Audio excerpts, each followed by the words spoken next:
Всем привет! И я продолжаю обзоры советских дозиметрических приборов, которые использовались во внутренних войсках СССР. Наконец-то в мои руки попал радиометр ДП-5А. Я долго колебался, покупать такой или нет, но все-таки подумал, что скоро эта вещь станет раритетной, поэтому пока есть, надо брать. И забегая вперед, скажу, что не пожалел. Прибор оказался очень интересным, и знакомство с ним мне подарило много удовольствия. В отличие от распространенного ДП-5В, приборов 5А сейчас продается уже не так много. И найти хороший экземпляр за адекватные деньги не так просто, как ДП-5В. А вот этот комплект был куплен мной на Авито за 1000 рублей. Но при покупке он был не в таком хорошем состоянии, в котором он находится сейчас. Укладочный ящик был ободранным, заляпанным, металлическая фурнитура в ржавчине и окислах. Я отреставрировал ящик, о чем снял отдельное видео. И кому интересно, может посмотреть по ссылке внизу под видео. Теперь ящик выглядит замечательно. Я его еще покрасил матовым лаком, и он приобрел именно такой цвет и текстуру, как при изготовлении. В комплекте не было книжечки с техническим описанием и инструкцией. И это меня очень печалило, потому что советские инструкции самые подробные, где разжевано и объяснено все до мелочей. Поэтому я нашел в интернете отсканированные листы этой книжечки, распознал их в файнридере, потом несколько дней редактировал текст в Word, Adobe Acrobat, картинки правил в Photoshop. Затем все это дело распечатал и в результате изготовил такую вот книжечку. Получилось очень качественно, я полностью доволен результатом. Здесь и текст, и таблицы, и картинки. И в конце я даже сделал вставки с электрическими схемами.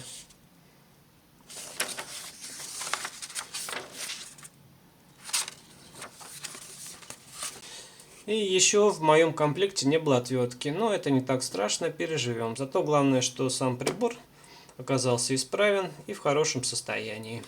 ДП-5А производился, если не ошибаюсь, с конца 60-х до начала 70-х годов прошлого столетия. Как мы уже знаем, прибор поставлялся в деревянном укладочном ящике, где размещается сам радиометр, дополнительные приспособления для его использования, документация и набор запчастей. Прибор у нас находится в футляре из кожзаменителя и размещается в центральной части ящика. Я его пока отложу в сторону и покажу остальной комплект. Справа в отделении у нас находится колодка для подключения внешнего питания. Ее мы рассмотрим чуть позже. А под ней два ремня для ношения прибора. Один ремень плечевой, другой поясной. Поясной ремень нужен для того, чтобы футляр не болтался вперед-назад при ношении. В левом отделении под выдвижной крышкой есть несколько отсеков. Вот это головные телефоны.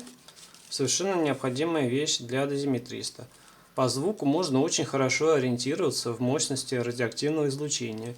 Не обязательно даже смотреть на показания прибора. Слева набор целлофановых чехольчиков, которые нужны для защиты зонда от загрязнений радиоактивной пылью или жидкостями. Если предстоит работа, например, с сыпучими образцами, то такой чехол убережет зонд от заражения. Он просто надевается на зонд, завязывается и можно пользоваться. Также здесь хранятся запасные резиновые прокладки под батарейный блок, прокладки зонда, резиновые колпачки и заглушки. И две запасные лампочки для подсветки шкалы прибора. Еще должна быть отвертка, но у меня ее, к сожалению, нет. Под крышкой размещена вентильная штанга для зонда, а также техническое описание и формуляр, куда заносятся данные об использовании и технических поверках прибора. Теперь берем в руки сам прибор. Футляр в основной части сделан из кожзаменителя, что дешево и практично. Его можно пачкать, мыть, стирать, ему ничего не будет. Я уже проверял. Сверху у футляра имеется прозрачное окошко, через которое видно шкалу. Таким образом, можно пользоваться радиометром в дождь, и его никогда не зальет водой. Внутри под крышкой расположена ориентировочная таблица по нормам зараженности разных объектов и предметов в случае атомной войны. Для мирного времени указанные цифры абсолютно недопустимы, так как они превышают санитарные нормы в 1000 раз. Ну а справа у нас коротенькая инструкция по пользованию прибором. Всего 4 пункта. Кратко, но емко. А еще вот здесь, под защитной шторкой, находится радиоактивный контрольный источник для проверки работоспособности прибора. Это знакомый нам бета-активный препарат B8 на основе стронция И-390. Крепление у шторки очень хлипкое, это всего лишь тонкая заклепка. И если алюминиевая шторка окисляется от времени, то она поворачивается очень туго, и выломать ее дело нескольких движений. У моего прибора она тоже двигалась с трудом, но я ее смазал, и стало все хорошо. Но тем не менее, по этой причине большинство сегодняшних приборов имеют либо утерянный источник, либо отломанную шторку и открытый источник. А он до сих пор очень хорошо так светит. Полураспад у стронца около 30 лет, но и сегодня он фонит на десятки условных миллирентген. В нижнем отделении под застежкой из натуральной кожи хранится зонд детектирования и рукоятка для него. Ручка, кстати, мне понравилась тем, что не надо совать собственные руки в зону облучения при работе с зондом. Не знаю, по какой причине от нее отказались в дальнейших приборах. Может, она наоборот мешается. Вместо ручки можно поставить штангу. В этом случае ручка, чтобы не мешалась, прикрепляется к поясному ремню. Сам радиометр крепится в футляре с помощью двух ремешков. Не очень удачное решение, потому что для замены батареи внешнего доступа нет, приходится каждый раз вынимать прибор из футляра. Впрочем, ремешки можно и не застегивать. Внимаем ДПшку. Корпус сделан из непонятного материала, который в инструкции назван стекловолокнитом. Это не бакелит и не карболит, но что такое конкретно стекловолокнит – военная тайна. Предполагаю, что материал должен быть прочным не только механически, но и химически. Но не исключаю, что он довольно хрупкий при падении. На панели у нас находится шкала мощности дозы излучения. Шкала имеет два диапазона. Нижний от 5 до 200 рентген в час, верхний от 0,5 до 5 миллирентген. Показания можно снимать по той части шкалы, что очерчена черной линией. Тут я отмечу, что у нас все приборы называются дозиметрами, но технически это неверно. У каждого прибора есть свое правильное функциональное название. DP5A официально называется радиометр рентгенметр, то есть он способен выполнять две функции. Функция рентгенметра позволяет замерять радиационный гамма-фон в том месте, где находится сам прибор. А функция радиометра нужна для оценки интенсивности загрязнения объектов, и делается это с помощью зонда. В качестве радиометра DP5A может замерять гамма-излучение и определять наличие бета-излучения. Как вообще все это реализовано, мы рассмотрим далее. Управление осуществляется с помощью 8-позиционного переключателя. Он позволяет включать и выключать прибор, а также устанавливать режим работы. Первый поддиапазон – это режим рентгенметра для мощных доз от 5 до 200 рентген в час. 5 остальных поддиапазонов относятся к функции радиометра и позволяют замерять излучение мощностью от 0,5 миллирентгена в час до 5 рентген в час.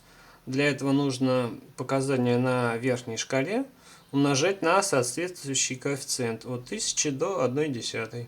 Таким образом, на последнем самом чувствительном поддиапазоне можно замерять излучение мощностью от 50 до 500 микрорентген в час. В отличие от DP5V, где настройка питания производится автоматически, у DP5A все чуть сложнее. Сначала нужно включить прибор, установить переключатель в положение режим. Подождать несколько секунд, пока он прогреется. Теперь с помощью ручки подстройки нужно вручную установить стрелку на метку в виде черного треугольника. Но в принципе достаточно, чтобы стрелка находилась внутри очерченного толстой линии сектора. После этого питание настроено верно и можно пользоваться прибором.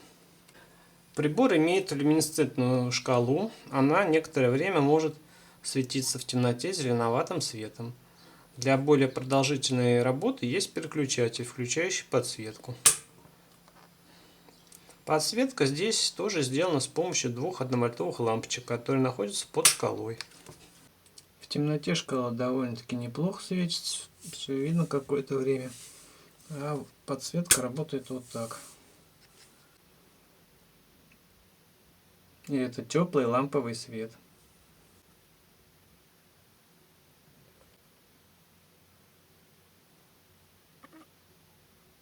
И последнее, что есть на панели, это кнопка для обновления показаний на шкале, что может потребоваться при переключении поддиапазонов, а также если нужно произвести повторный замер. Как и остальные модели, DP5A питается от трех батарей КБ-1, которые устанавливаются под крышкой. Здесь все не так удобно, как на последующих моделях. И чтобы добраться до батареек, нужно открутить 4 винта отверткой.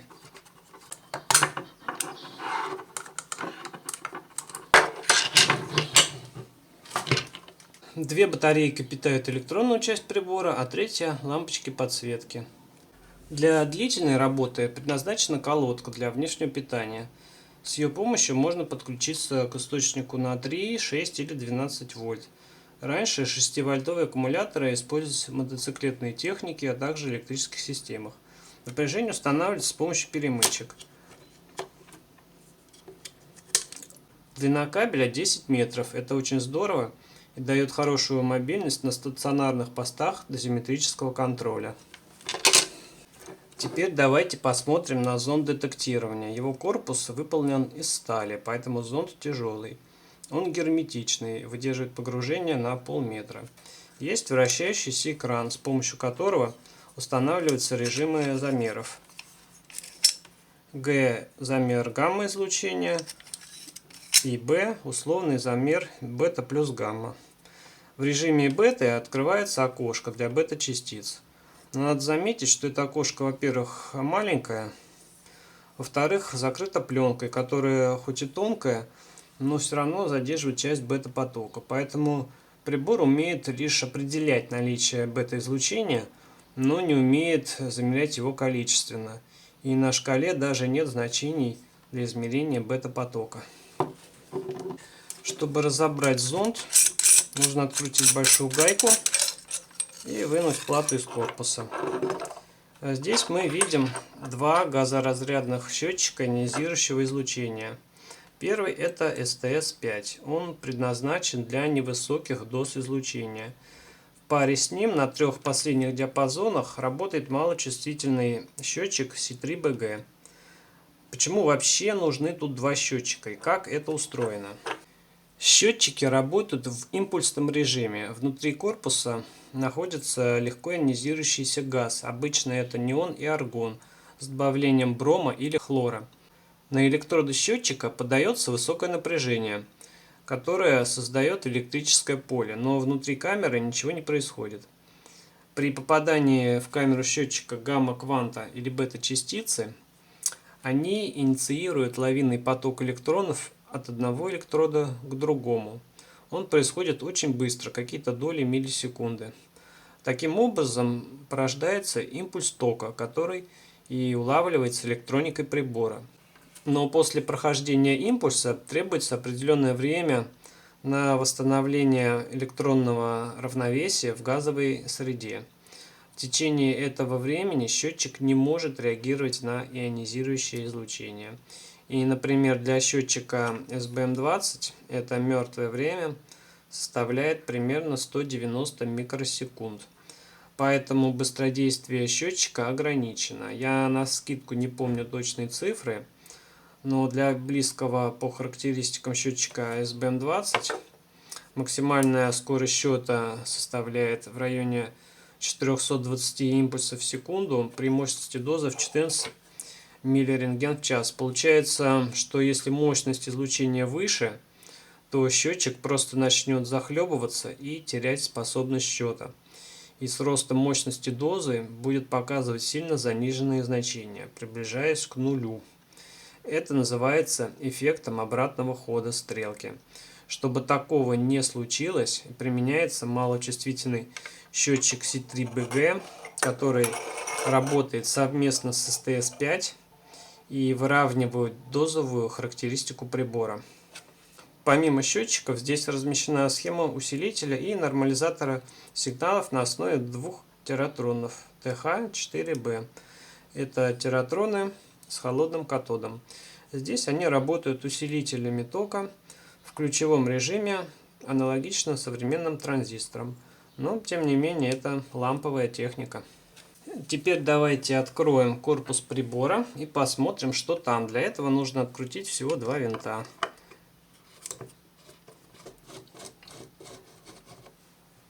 Теперь можно разделить половинки. Как мне нравится военная техника, где все делается простой отверткой. Чтобы открыть шасси любого прибора, надо найти петлевую часть, а на противоположном конце будет один винтик. Всего один винт, и прибор раскрыт.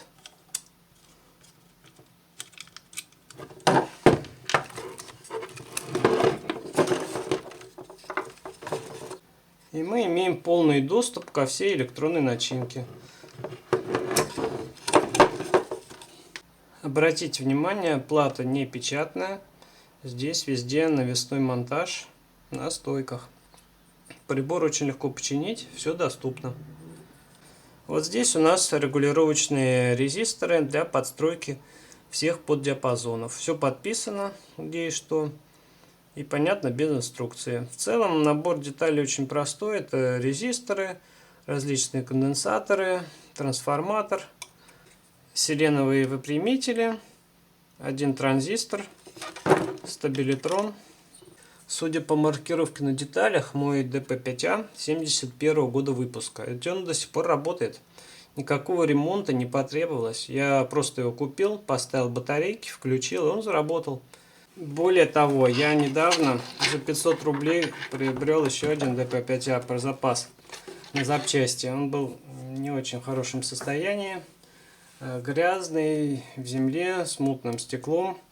Провод вот такой вообще вот был. Но то же самое, я его включил, а он работает. У меня рука не поднялась его курочить. Купил пятижильный провод, заменил, помыл корпус.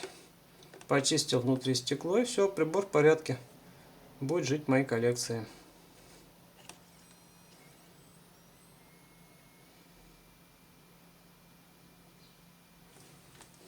Вообще ломаться тут нечему, все детали по сути вечные, ну кроме лампы счетчиков, никаких микросхем нет. Если что-то и сломалось, найти и заменить деталь нетрудно. Все делается с помощью отвертки, паяльника и мультиметра. Интересная особенность DP5A – это наличие третьего счетчика внутри пульта. И это тот же малочувствительный C3BG, и именно он предназначен для диапазона до 200 рентген.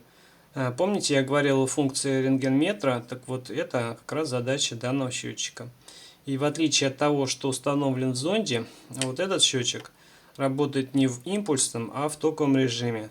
То есть аналогично ионизационной камере. Ионизирующее излучение вызывает электрический ток между электродами, и чем сильнее излучение, тем выше этот ток.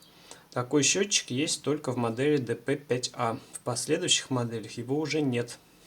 Давайте теперь попробуем замерить активность контрольного источника. Для этого нужно открыть бета-окно, открыть шторку источника. Затем установить зонд в пазы на крышке.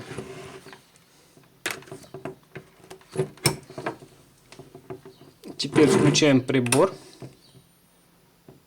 Проверяем, как он выходит на режим. Дополнительно я подключу телефоны, чтобы было слышно импульсы от счетчика.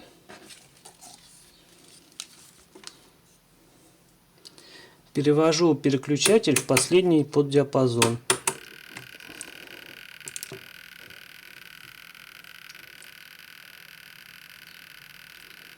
Ну, его, разумеется, зашкаливает. Так и должно быть. В предпоследнем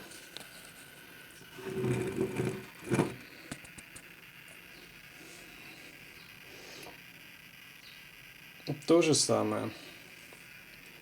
А вот в поддиапазоне умножить на 10 прибор должен уже показывать какие-то промежуточные значения.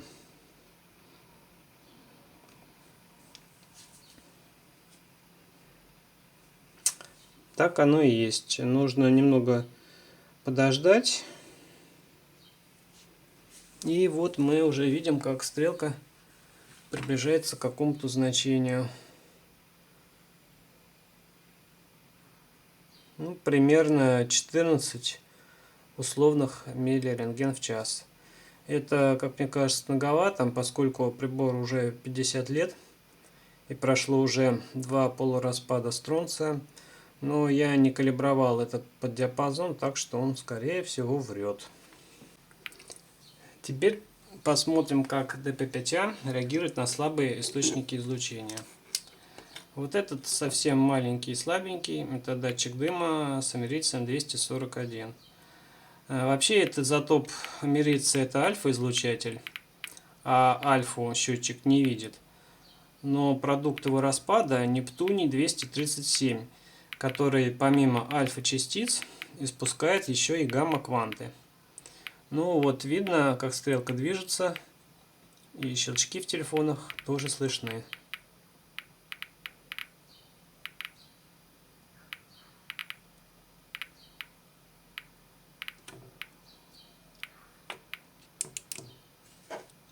Вот чуть более активное урановое стекло. Здесь в основном бета-излучение. Прибор тоже на него реагирует.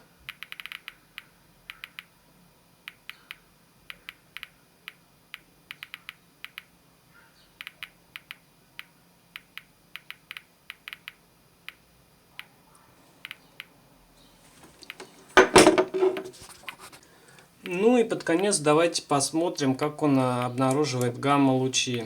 Переключаю зонд в режим гамма. Беру источник гаммы.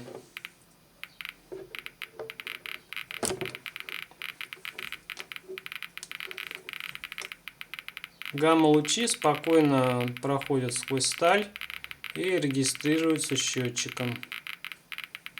Ну, как видим, на первом диапазоне он зашкаливает даже.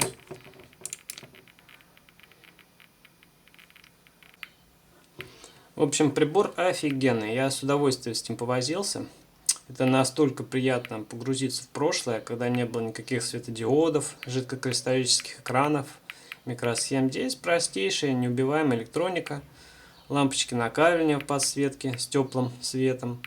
И спустя полвека прибор работает и проживет еще много лет. Для коллекции это просто отличный экспонат за минимальные деньги. Я считаю, что такие вещи нужно хранить для себя, для потомков. А на этом свой обзор я заканчиваю. Спасибо всем, кто смотрел. Ставьте лайки, пишите комментарии, мне будет очень приятно.